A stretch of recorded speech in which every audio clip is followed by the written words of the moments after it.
90%, let that number sink in for a moment, 90% of a human being's brain development happens before they even step foot into a kindergarten classroom. Right now, in cities from New York to Los Angeles, millions of parents are navigating the exhausting, beautiful, and often terrifying world of infancy. But many are unknowingly making 4 specific mistakes that could be throttling that critical brain growth.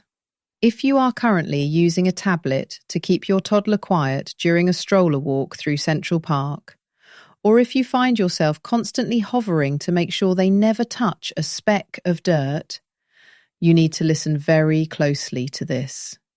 We aren't here to shame anyone. Parenting is the hardest job on the planet. But the science has shifted, and what we thought was safe or convenient 10 years ago is now being flagged by developmental experts as a potential roadblock to your child's future. The truth is, the most common parenting habits in America today are often the ones doing the most silent damage.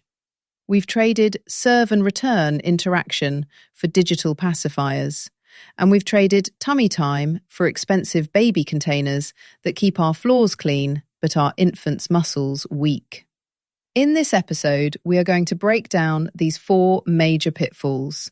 We'll look at the neurological impact of container baby syndrome, the dopamine trap of early screen exposure, and why your obsession with hand sanitizer might actually be hindering your baby's sensory processing. More importantly, we are going to give you the C.A.R.E framework, a step-by-step method to reverse these habits and create a high-octane nurturing environment right in your own living room. Let's start with a reality check. A recent study out of a major university in Chicago found that infants who spent more than 2 hours a day in restricted equipment, think bouncers, walkers, and car seat carriers, showed a significant delay in reaching motor milestones compared to those who had free floor play. The gap wasn't just physical, it was cognitive. When a baby can't move their body, they can't map their world. Why is it that in affluent neighborhoods in the US, we see more developmental delays than in some developing nations? The answer lies in our convenience culture. We've optimized for safety and cleanliness, but the brain craves chaos, movement, and human connection. Mistake number 1, the digital pacifier trap. We've all seen it at a restaurant in downtown LA. A family is sitting together, but the 18-month-old has an iPad propped up against a water glass, watching bright, fast-paced animations. On the surface, the baby is quiet. They look focused. But inside that tiny skull, something concerning is happening. High-speed media at an early age floods the brain with dopamine. It's like a fire hose of stimulation that the infant's prefrontal cortex isn't equipped to handle. When that baby looks at a screen, they aren't learning. They are being captured. Real learning for a baby is 3-dimensional. It's the way a wooden block feels heavy, or how a real human face crinkles when it smiles. A screen offers none of that. Case study 1. A family in Seattle noticed their 2-year-old was having massive meltdowns every time a screen was turned off. The child wasn't just being difficult, he was experiencing a literal withdrawal. His brain had become accustomed to the 0.5-second scene changes of modern kids' shows. When he went back to the slow, real world, he was bored, frustrated, and unable to regulate his emotions. By cutting screen time to 0 for 30 days, the parents saw a rewiring. The child began to engage with physical toys again. His vocabulary jumped by 20 words in a month, and the tantrums nearly vanished. Mistake number 2. Over-reliance on baby containers. This is a tough one because these products are marketed as essential. Swings, jumpers, bumbo seats, walkers, they are everywhere. But pediatric physical therapists are seeing an explosion in container baby syndrome. When a baby is held in a semi-upright position by a plastic seat, they aren't using their core muscles. They aren't learning to balance. They aren't feeling the floor. Think about a baby in a walker in a suburban home in Houston. They can zoom across the kitchen, but they aren't learning the mechanics of walking. They are scooting with their toes. This can lead to tight heel cords and delayed walking. Even worse, it prevents tummy time. Tummy time isn't just about neck strength, it's the foundation for crawling, which is the foundation for cross-lateral brain development. When a baby crawls, the left and right hemispheres of the brain start communicating in a way they never have before. If you skip the floor, you might be skipping a crucial neurological handshake. Mistake number 3, the death of serve and return. This is perhaps the most invisible mistake. Harvard's Center on the Developing Child calls this the most important factor in brain architecture. Serve and return is like a game of tennis. The baby babbles, serves, and the parent responds with a word or a gesture, returns. But in our distracted age, the return is often missing. Imagine a mother in a coffee shop in Chicago. Her baby is looking at her, pointing at a dog outside, making a ba-ba sound. But the mother is looking at her phone, scrolling through an email. The serve goes unanswered. When this happens repeatedly, the baby's brain literally starts to prune those social connections. They learn that their attempts at communication don't matter. Case study 2. A study of low-income and high-income families found that the word gap wasn't just about the number of words spoken. It was about the interaction. A child who hears 1,000 words through a TV is far behind a child who hears 100 words in a direct, eye-to-eye conversation. The brain needs the social context to map language. And mistake number 4, the sanitization of the senses. We live in a world of antibacterial wipes and safe plastic toys.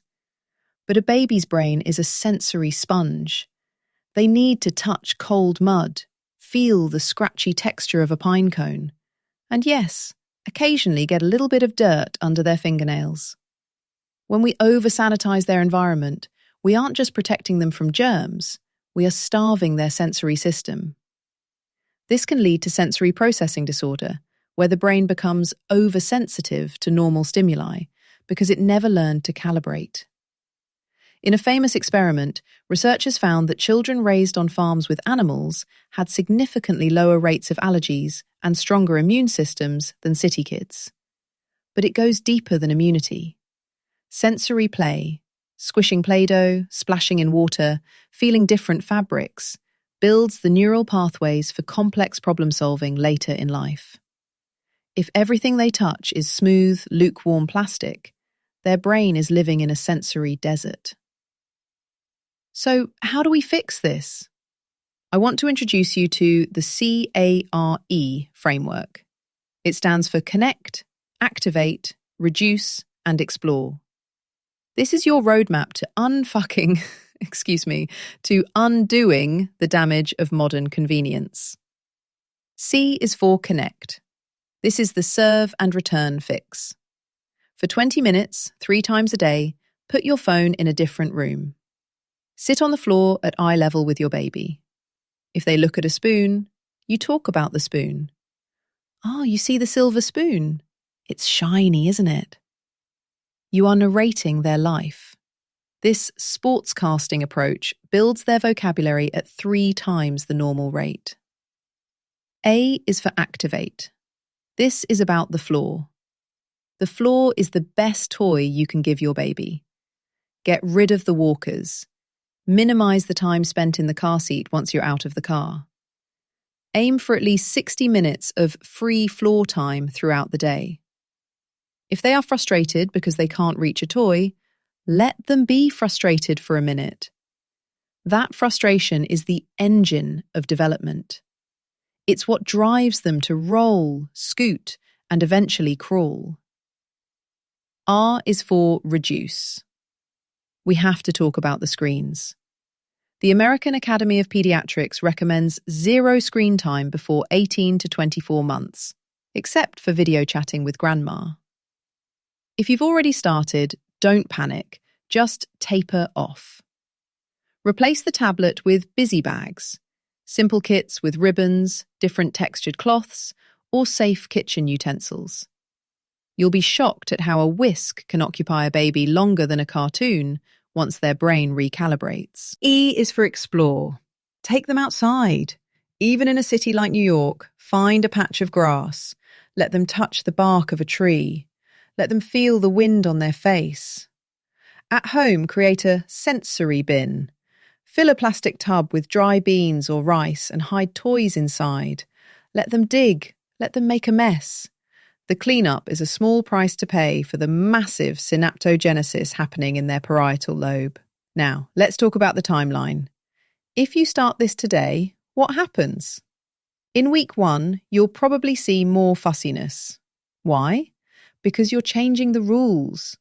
If they are used to the screen, they will protest. If they are used to the bouncer, they will cry on the floor. This is the struggle phase. It is biologically necessary. Their muscles are waking up. Their brain is searching for that dopamine hit that isn't coming from the iPad anymore. Stick with it.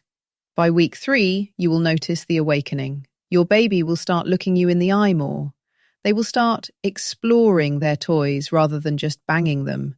You'll see them attempting new physical movements, a first roll, a stronger push-up. By month 3, the changes are permanent.